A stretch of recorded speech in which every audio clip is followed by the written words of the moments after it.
नमस्कार दोस्तों, हर हर महादेव। क्या आपने कभी सोचा है कि आखिरकार अमरनाथ गुफा में हर साल अपने आप बनने वाला हिमलिंग कैसे बनता है और क्यों लाखों श्रद्धालु हजारों कठिनाइयों के बावजूद बाबा बर्फानी के दर्शन करने पहुंचते हैं। कहा जाता है कि यह एक पवित्र स्थान है जहां भगवान शिव ने माता पार्वती को अमृतत्व का सबसे बड़ा रहस्य सुनाया था।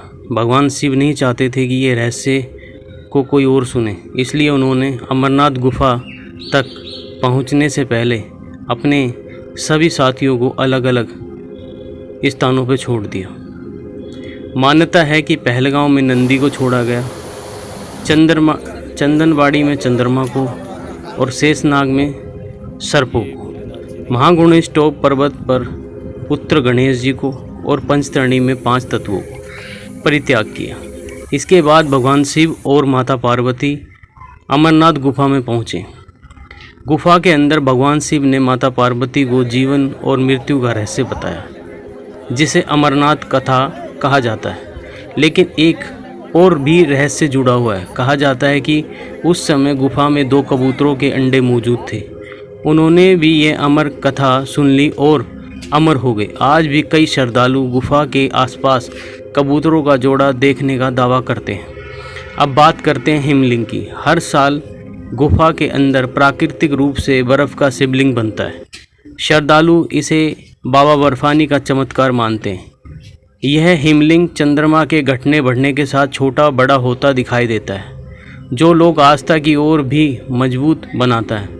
समुद्र तल से लगभग 12,700 फीट की ऊंचाई पर स्थित ये गुफा केवल एक धार्मिक स्थल ही नहीं बल्कि आस्था, साहस और विश्वास का प्रतीक भी है। यहाँ तक पहुँचने के लिए श्रद्धालुओं को ऊंचे ऊंचे पहाड़, बर्फीले रास्ते और कठिन मौसम का सामना करना पड़ता है, लेकिन बाबा के दर्शन की इच्छा हर कठिनाई को आसान बना देती है। जब कोई श्रद्धालु पहली बार अमरनाथ यात्रा पर निकलता है तो उसे लगता है कि वह केवल एक यात्रा नहीं बल्कि एक आध्यात्मिक अनुभव का हिस्सा बन रहा है। पहलगांव की खूबसूरत वादियाँ, शेषनाग झील का अद्भुत दृश्य, पंचतरणी का मनोरम नज़ारा और अंत में बाबा बर्फानी के दर्शन, ये सब जीवन भर याद रखने वाला अनुभव बन जाता है। दोस्तों, अमरनाथ गुफा का रहस्य केवल हिमलिंग या अमरनाथ कथा तक सीमित नहीं है।